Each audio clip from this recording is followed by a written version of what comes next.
دیہاتی اسے شہر کہہ سکتے ہیں آپ، لیکن وہاں سے جو امیدوار ہیں حکیم نثار، وہ ایک پی ٹی آئی کے پرانے ورکر ہیں اور ایک جینوئن ورکر ہیں۔ اس سے یہ بھی تاثر ملتا ہے کہ شاید پی ٹی آئی والوں کو اب اتنے غلط لوگوں کو ٹکٹیں دینے کے بعد اب انہیں احساس ہو گیا ہے کہ ہمیں اپنے اصل جو ہمارے پارٹی ورکرز ہیں انہیں آگے لے کے آنا ہے اور انہیں ٹکٹ دینا ہے، کیونکہ وہی آخر مشکل وقت میں کام آتے ہیں پارٹی کے، اور وہ کھڑے رہتے ہیں اور اس کے سختیاں برداشت کرتے ہیں۔ یہ جو ادھر ادھر سے آ جاتے ہیں پیرا ٹروپرز، کوئی اس پارٹی سے آ گیا، کوئی اس پارٹی سے آ گیا، اور سو کارڈ الیکٹیبلز ہوتے ہیں، یہ مشکل وقت جب پڑتا ہے پارٹیوں پہ تو یہ دم دبا کر بھاگ جاتے ہیں۔ یہ ایک اس سے لگتا ہے کہ شاید انہوں نے اس دفعہ ٹکٹوں کی تقسیم بھی بہتر کی ہے، جس طرح کے پی کے میں گل ظفر خان کو ٹکٹ دیا ہے NA 8 باجوڑ سے، وہاں ان کی بھرپور کامیابی کے امکانات ہیں، بھرپور مقبولیت ہے ان کی، اور پھر وہاں سے NA 45 سے فیصل امین گنڈا پور ہیں، علی امین گنڈا پور کے چھوٹے بھائی، ان کی بھی کامیابی یقینی ہے۔ باقی خضدار سے اختر مینگل صاحب نے گلہ کیا ہے کہ جی یہاں پری پول ریگنگ شروع ہو گئی ہے۔ باقی دیکھیں آج کے ایک دن کا اب کمپین تو ختم ہو گئی ہے، اب کل لوگوں پہ ڈیپینڈ کرتا ہے کہ وہ لوگ کس طرح باہر نکلتے ہیں۔ امید تو ہے کہ لوگ جو 8 اور 9 فروری کی رات جو ہوا ہے اس کا غصہ شاید اب نکالیں گے، اور اس دفعہ غصہ اس لیے بھی لوگ نکالنا چاہتے ہیں کیونکہ اس وقت لوگوں کو توقع نہیں تھی کہ ہمارے ساتھ یہ ہو جائے گا۔ اب لوگ بالکل تپے بیٹھے ہیں اور وہ کہتے ہیں کہ اگر ہمارے ساتھ کوئی ایسا ویسا کیا تو ہم کسی حد سے بھی گزر جائیں گے، وہ آخری حد تک چلے جائیں گے۔ اور انتظامیہ کو یا مسلم لیگ نون والوں کو یا حکومتی جو امیدوار ہیں ان کو یہی مشورہ دیا جا سکتا ہے کہ اس دفعہ وہ فارم 45 47 والی پریکٹس کرنے کی کوشش نہ کیجیے گا، کیونکہ اب شاید پبلک یہ برداشت نہ کرے اور بات خون خرابے تک چلی جائے۔ الیکشن کمیشن آف پاکستان نے بھی ایک ای میل دی ہے complaints@ecp.gov.pk کہ آپ کو کوئی کمپلینٹس ہیں تو وہاں پہنچا دے۔ حالانکہ ان کمپلینٹس کا ہونا تو کچھ نہیں ہے، لیکن کم از کم election commission of Pakistan ecp.gov.pk ان کی ای میل ان باکس جو ہے کم از کم وہ تو بھر جائے کہ واقعی آپ کو اس کی تشویش ہے۔ اس کے علاوہ IMF سے خبر ہے جی واشنگٹن DC سے کہ وہاں وزیر خزانہ ہمارے محمد اورنگزیب صاحب پوری تمام تر کوششوں کے باوجود کامیاب نہیں ہو سکے۔ انہوں نے خوب ناک رگڑی ہے وہاں حکام سے ملنے کے بعد، امریکی حکام سے بھی اور IMF کے حکام سے بھی، لیکن 29 اپریل تک کا جو شیڈول جاری ہوا IMF کے ایگزیکٹو بورڈ کا، اس کے ایجنڈے پہ ابھی تک پاکستان شامل نہیں ہے۔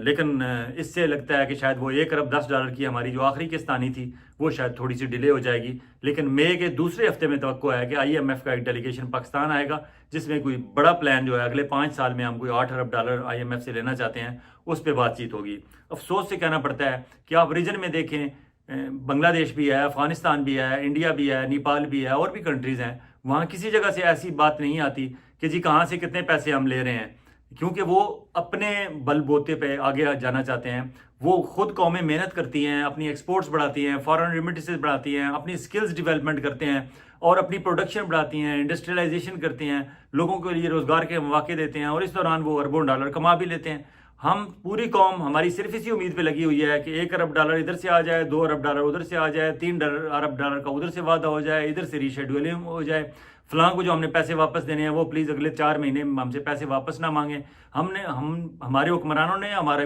نااہل حکمرانوں نے اور ہمارے میڈیا نے پوری قوم کو اس پہ لگایا ہوا ہے کہ کدھر سے پیسے آنے ہیں، کدھر سے آنے ہیں۔ اس بات کی کسی کو کوئی فکر نہیں کہ ہم نے خود بھی کوئی محنت کرنی ہے، بطور قوم بھی ہم نے کوئی آگے بڑھنا ہے۔ لیکن ادھر عمران خان جو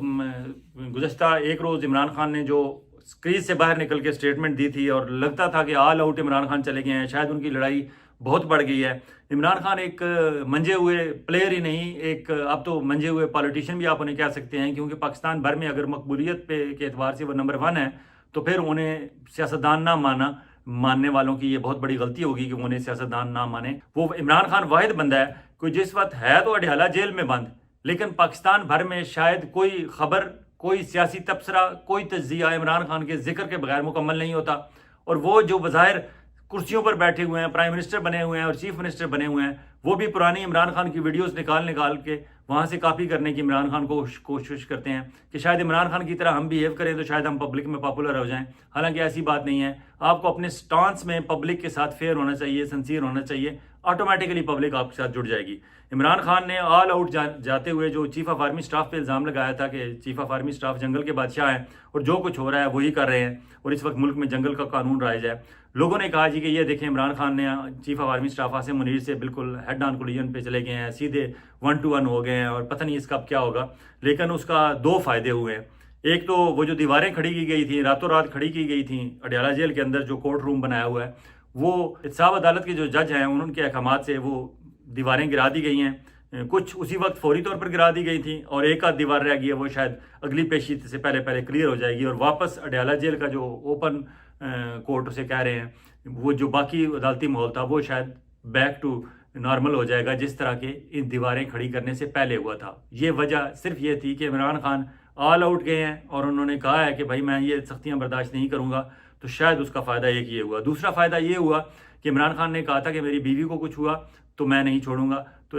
بشرا بیگم کا اس وقت اسلام آباد میں جو بھی ہاسپٹل تجویز کیا گیا تھا وہاں چیک اپ جاری ہے، اور ان کے ساتھ عمران خان کے ذاتی معالج ڈاکٹر عاصم یوسف بھی موجود ہیں، سرکاری ڈاکٹر بھی موجود ہیں، اور ایک میڈیکل لیب میں اور ہاسپٹل میں ان کے چیک اپس جاری ہیں، انڈوسکوپی ہو رہی ہے، مزید کچھ ٹیسٹ ہو رہے ہیں۔ امید ہے کہ عمران خان کے بھی کل نہیں تو پرسوں ہر صورت عمران خان کا بھی چیک اپ ہو جائے گا، اور وہاں ان کے ذاتی معالج ڈاکٹر عاصم یوسف بھی موجود ہوں گے۔ تو اس لیے کبھی کبھی ایکسیلیٹر پہ پاؤں دبانا جو ہے وہ ٹھیک بھی ہوتا ہے، اور عمران خان جس طرح پہلے بہت سارے موقعوں پہ ہم سب لوگوں کی تجزیے غلط کر چکا ہے، اب اس موقع پہ بھی اس نے ہمارے تجزیات غلط ثابت کیے ہیں۔ ایک اور ڈیولپمنٹ ہے جی 6 ججز کے معاملے میں، جو 6 ججز نے خط لکھا تھا، اور سپریم کورٹ میں قاضی فائز عیسیٰ صاحب کو اور ان کے پورے بینچ کو بھی سمجھ نہیں آ رہی کہ کیا کریں، لیکن اب وہاں سے بھی مثبت خبریں آ رہی ہیں کہ 6 ججز کے معاملے پہ chief justice Lahore high court نے 22 اپریل کو فل کورٹ اجلاس بلا لیا ہے، جس میں وہ تجاویز لیں گے اور پوچھیں گے کہ ہاں یہ جو 6 ججز نے لکھا ہے اس پہ ہمیں پارٹی بننا ہے نہیں بننا، اور آپ لوگوں کی کیا کمپلینٹس ہیں۔ یہی وہ خواہش تھی 6 ججز کی کہ باقی تمام ہائی کورٹس کے سینئر جج صاحبان کو بھی بلایا جائے، ہماری سینئر عدلیہ سے پوچھا جائے کہ کیا ان پہ بھی دباؤ ڈالا جا رہا ہے ہماری انٹیلیجنس ایجنسیز کی طرف سے، اور پرٹیکولرلی ISI کی طرف سے۔ یہی وہ چاہتے تھے، یہی ان کی خواہش تھی، اور اب وہ خواہش پوری ہو رہی ہے انشاءاللہ۔ لگ رہا ہے، نظر آ رہا ہے کہ سندھ ہائی کورٹ کے جو چیف جسٹس ہیں وہ بھی بہت جلد فل کورٹ بلائیں گے، اور وہ بھی اپنے جج صاحبان سے پوچھیں گے۔ KPK اور بلوچستان میں اس طرح کی شکایات کم تھیں، زیادہ شکایات پنجاب اور سندھ سے تھیں۔ اگر پنجاب اور سندھ کی ہائی کورٹ سے بھی اس طرح کا فل کورٹ ان کا اجلاس ہو جائے، اور وہاں سے ان کی تجاویز آ جائیں، اور میں بھی پھر فیڈرل میں کوئی اسی طرح کا کنونشن، جس طرح کنونشن سجیسٹ کیا تھا ان 6 ججز نے، شاید اس طرح کا کنونشن کا بھی ماحول بن جائے، لیکن کم از کم ان ججز کے اکٹھے بیٹھنے سے وہ شکایات ضرور منظر عام پر آ جائیں گی جو اس وقت تک اپنے طور پر برداشت کر رہے تھے، کوئی 1 2 3 یا 4 جج۔ اب جب اکٹھے بیٹھیں گے تو آبویسلی وہ شیئر کریں گے، جب کوئی شیئر کرتے ہیں اپنی سٹوری تو دوسروں کو بھی حوصلہ ہوتا ہے، پھر باقی بھی کھل کے بولتے ہیں، کیونکہ یہ تو پورا پاکستان دیکھ رہا ہے کہ ہاں واقعی عدلیہ پہ دباؤ ہے، اور دباؤ بھی ہماری انٹیلیجنس ایجنسیز کی طرف سے ہے، ہماری ملٹری اسٹیبلشمنٹ کی طرف سے ہے، اور ISI کے افسران کی طرف سے ہے۔ لیکن یہ ایک اچھی پیش رفت۔ آگے خبر ہے جی کہ پارلیمنٹ ہاؤس سے جو ابھی جمعے والے دن جو چور پہنچے تھے، اور انہوں نے کوئی 1 درجن سے زیادہ لوگوں کی جوتے چوری کر کے لے گئے تھے، یہ پتہ نہیں صدر آصف زرداری صاحب کا پارلیمنٹ کے جوائنٹ سیشن سے خطاب کرنے کی وجہ ہے کہ ان کا بابرکت پاؤں پارلیمنٹ ہاؤس میں پہنچا ہے، اس کا کوئی ایڈوانس انہوں نے سلامی دی ہے انہیں، یا اس کے بعد کے یہ واردات ہے۔ لیکن اب اس سے ایک واقعہ سے، یہ چھوٹا سا واقعہ ہے کہ پارلیمنٹ ہاؤس میں نماز جمعہ کے موقع پر درجنوں صحافیوں، سیاستدانوں اور پارلیمنٹ سٹاف کے جوتے کوئی چور لے گیا چوری کر کے۔ اس سے آپ اندازہ لگائیں کہ حالات کتنے خراب ہو گئے ہیں ہمارے ملک میں، عام لوگوں کا جینا اس حد تک محال ہو گیا ہے، اور چور اس حد تک دیدہ دلیر ہو گئے ہیں کہ وہ پارلیمنٹ ہاؤس تک پہنچ گئے ہیں، جہاں پہنچنے کے لیے باہر 3 4 6 جگہ چیکنگ ہوتی ہے، آپ کو باقاعدہ پاس دکھانا پڑتا ہے انٹری کا، اور آپ انٹری کا پاس آپ کو اس وقت ملتا ہے جب آپ کو کوئی ممبر قومی اسمبلی یا سینٹ آپ کو انوائٹ کرتا ہے، یا آپ کسی سرکاری ڈیوٹی پہ جاتے ہیں اور آپ کو آفیشلی اندر سے کوئی سینئر اہلکار آپ کو انویٹیشن بھیجتا ہے، یا آپ وہاں ریگولر کوریج کے لیے جرنلسٹ کے طور پر جاتے ہیں، ادروائز کوئی عام آدمی وہاں پارلیمنٹ ہاؤس میں نہیں جا سکتا۔ اب وہاں بھی چور پہنچ گیا اور اس نے بھی جوتے چرا لیے ہیں۔ اب CCTV کیمرے کی مدد سے چور کی تلاش جاری ہے، لیکن ابھی تک کچھ ہوا نہیں ہے۔ ایک اور سعودیہ کے حوالے سے خبر تھی کہ جو پیشکش اب تک سعودیہ کو کی گئے ہیں، یہ تقریباً 10 منصوبے ہیں۔ اس کے لیے مجھے لگ رہا ہے کہ الگ ولاگ کرنا پڑے گا، کیونکہ آپ لوگ گلہ کرتے ہیں کہ جی ولاگ لمبا ہو جاتا ہے۔ اب ولاگ لمبا اس لیے ہو جاتا ہے کہ پاکستان میں اتنی ڈیولپمنٹس اتنی ہو رہی ہوتی ہیں، اور اگر سارے دن کی ڈیولپمنٹس آپ سے ڈسکس نہ کی جائیں اپنے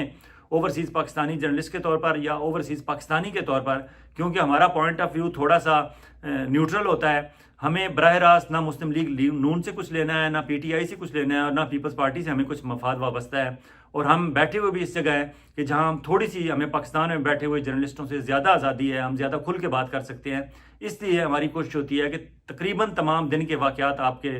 گوش گزار دیے جائیں. لیکن اب اس کے لیے کہ سعودیہ کے ساتھ کون سے 10 پروجیکٹس ڈسکس کیے گئے ہیں اور ہر پروجیکٹس میں کون سا پلس مائنس پوائنٹ ہے، اس کے لیے شاید لگتا ہے مجھے الگ ولاگ کرنا پڑے گا. لیکن میں نے ایک اور بات نوٹ کیا ہے کہ آپ نے شروع میں آپ نے بہت اچھا رسپانس دیا، اور فیاض ولانا آفیشیل کو آپ نے دھڑا دھڑ سپورٹ کیا، اسے سبسکرائب کیا، اپنے دوستوں کے ساتھ شیئر کیا، اور کامنٹ سیکشن میں بھی آپ کے تبصرہ جات میرے تک آتے رہے. پلیز یہ کام جاری رکھیں، کیونکہ ابھی سفر بہت ہم نے طے کرنا ہے، منزل ابھی کافی دور ہے. ابھی ہم اس طرح اپنی بات پاکستان بھر کے عوام میں یا پاکستان اوورسیز پاکستانی جو ہیں 1 کروڑ ان تک اس طرح نہیں پہنچا پا رہے جس طرح ہمیں پہنچانی چاہیے تھی. یہ آپ لوگوں کا تعاون جاری رہے گا، اور آپ اور ہم جڑے رہیں گے تو پھر شاید یہ جو ہماری کوشش ہے کہ تمام تر سیاسی وابستگیوں، پسند اور ناپسند سے قطع نظر نیوٹرل رہ کر بات کی جائے، کیونکہ نیوٹرل رہ کر بات کرنے میں ہی پاکستان کی اور پاکستانیوں کی بہتری ہے. اجازت چاہوں گا، بہت جلد ایک اور ولاگ کے ساتھ آپ کی خدمت میں حاضر ہوں گے. اللہ حافظ.